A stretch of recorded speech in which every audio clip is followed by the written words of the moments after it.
¿Puede un robo transformar un cuadro en una leyenda? ¿Puede un crimen elevar una pintura de ser simplemente famosa a convertirse en el objeto artístico más icónico del planeta? Esta es la historia de cómo un hombre, un plan descabellado y 26 horas de audacia no solo despojaron la Louvre de su joya más preciada, sino que reescribieron para siempre el valor del arte mismo. Esta es la historia del robo de la Mona Lisa.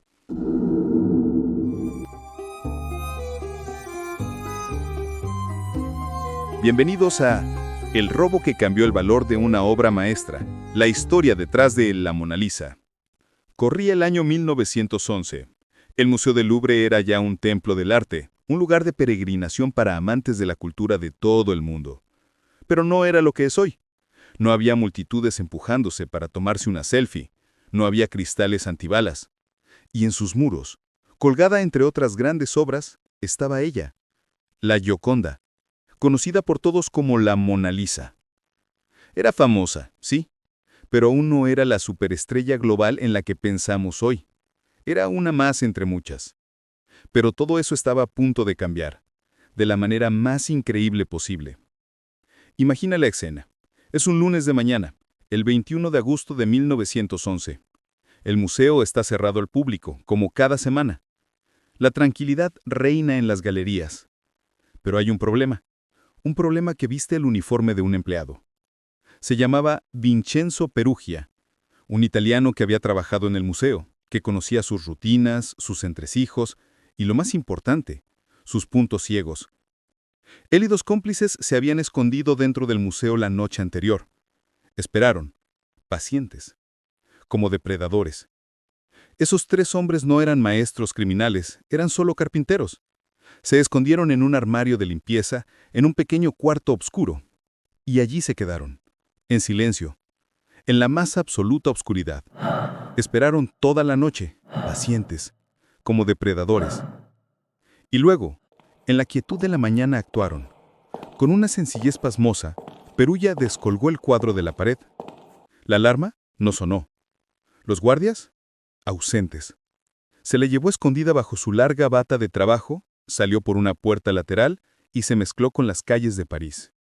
La obra maestra de Leonardo da Vinci, valorada entonces en millones, había desaparecido sin dejar ningún rastro, metida bajo la ropa de un humilde carpintero italiano. Y aquí viene el dato más alucinante de toda esta historia. Nadie se dio cuenta. La noticia no estalló de inmediato, porque nadie echó de menos el cuadro. Pasaron 24 horas enteras antes de que alguien, un pintor que acudió a copiar la obra, alertara a un guardia de su ausencia. Un día completo. ¿Cómo es posible? Al principio la reacción fue de confusión, no de pánico. Pensaron que quizá había un fotógrafo oficial que la había retirado para una sesión, pero la realidad era mucho más descabellada. Cuando la verdad salió a la luz, el escándalo fue gigante. París se sumió en el shock. Los titulares de los periódicos de todo el mundo gritaban la noticia: la Mona Lisa ha sido robada. De repente todo el planeta, no solo los círculos de arte, estaba hablando de este cuadro. La gente se agolpaba fuera del Louvre, no para ver la pintura, sino para ver el espacio vacío donde alguna vez estuvo. La policía francesa montó una investigación masiva. Se interrogó a todo mundo, incluso a un joven pintor español llamado Pablo Picasso. Sí, como lo oyes. El mismísimo Pablo Picasso fue considerado sospechoso durante un tiempo. Fue interrogado y seguido durante días. ¿El motivo? Su amigo, el poeta Apolinare, había dicho en una borrachera que había que quemar el Louvre para renovar el arte. La policía se lo tomó al pie de la letra. Era un callejón sin salida. El caos era absoluto. La pregunta que todo mundo se hacía era: ¿por qué? ¿Quién roba algo tan famoso? Es imposible venderlo. ¿Es por el dinero? ¿Por la fama? ¿O hay una razón mucho más oscura detrás? Durante 2 años el misterio permaneció sin resolver. La Mona Lisa era el secreto mejor guardado del mundo. ¿Dónde estaba? ¿Quién la tenía? Y lo más importante, ¿por qué lo hizo? La respuesta a esa pregunta es tan increíble como el robo mismo. Y es ahí, en la mente del ladrón, donde descubriremos la verdadera razón por la que este robo no solo sustrajo un cuadro, sino que forjó un mito. La Mona Lisa llevaba 2 años desaparecida. El mundo se había resignado a no verla más jamás. El Louvre había perdido su joya y la policía francesa su prestigio. Pero entonces, en diciembre de 1913, llegó desde Florencia, Italia, una carta que lo cambiaría todo. Una carta dirigida a un anticuario local, firmada por un hombre que decía llamarse Leonardo Vincenzo. En ella, el hombre afirmaba poseer la pintura robada y querer devolverla a su patria italiana a cambio de una recompensa. ¿Era una trampa? ¿Una broma de mal gusto? ¿O podía ser real? El anticuario, Alfredo Gheri, intrigado pero escéptico, acordó una reunión en la habitación de un hotel económico en Florencia. Y ahí, ante sus ojos, ocurrió lo imposible. El hombre, que por supuesto era Vincenzo Perugia, abrió un baúl vulgar, quitó un falso fondo lleno de herramientas y ropas viejas y sacó la Mona Lisa. Envolvió la pintura en una manta roja y la mostró con el orgullo de un padre. Gheri contuvo la respiración. Sabía que era auténtica. Se excusó diciendo que necesitaba que el director de la Galería de los Uffizi autentificara la obra para pagar la recompensa. Perugia, confiado, aceptó.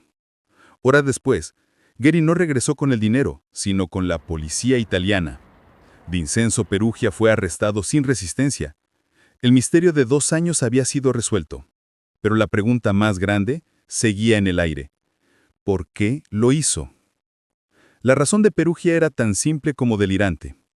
Él creía, fervientemente, que Napoleón había robado la pintura a Italia durante las guerras napoleónicas. Se veía a sí mismo no como un ladrón, sino como un patriota. Un héroe que devolvía a su país un tesoro nacional que le había sido arrebatado injustamente. Esperaba una recompensa de $500,000 por su heroico acto. Pero su plan tenía un fallo catastrófico. Estaba completamente equivocado. Leonardo da Vinci había llevado la Mona Lisa a Francia por su propia voluntad y se la había vendido al rey Francisco I. Nunca había sido un botín de guerra. Perugia, un italiano inmigrante con un profundo sentimiento nacionalista, había basado su gran hazaña en una mentira histórica. El regreso de la Mona Lisa fue un frenesí, un gran amonaje. Antes de volver al Louvre, la pintura realizó una gira triunfal por Italia, siendo exhibida como una heroína que regresa a casa. Multitudes se agolpaban para verla. Cuando finalmente regresó a París, fue recibida como jefa de Estado con honores militares y una ceremonia monumental. Pero algo fundamental había cambiado. Antes del robo, la Mona Lisa era admirada. Después del robo, se convirtió en una leyenda histórica. El robo la catapultó a una fama estratosférica. De repente, todo mundo conocía su historia. El periodismo sensacionalista, que entonces despegaba, había encontrado su historia perfecta. Crimen, arte, misterio y un final inesperado. El valor de la Mona Lisa se multiplicó exponencialmente ese día en 1911. Dejó de ser solo una magnífica obra del Renacimiento para convertirse en un símbolo cultural universal. Su sonrisa enigmática ya no solo hablaba del genio de Da Vinci, sino también de su propia aventura, de su desaparición y de su milagroso regreso. Hoy, detrás de su cristal antibalas en el Louvre, protegida como la pieza más valiosa del mundo, la Mona Lisa continúa siendo objeto de debate sobre qué define su verdadero valor. ¿Hasta qué punto un robo puede alterar nuestra comprensión del arte y su lugar en la sociedad?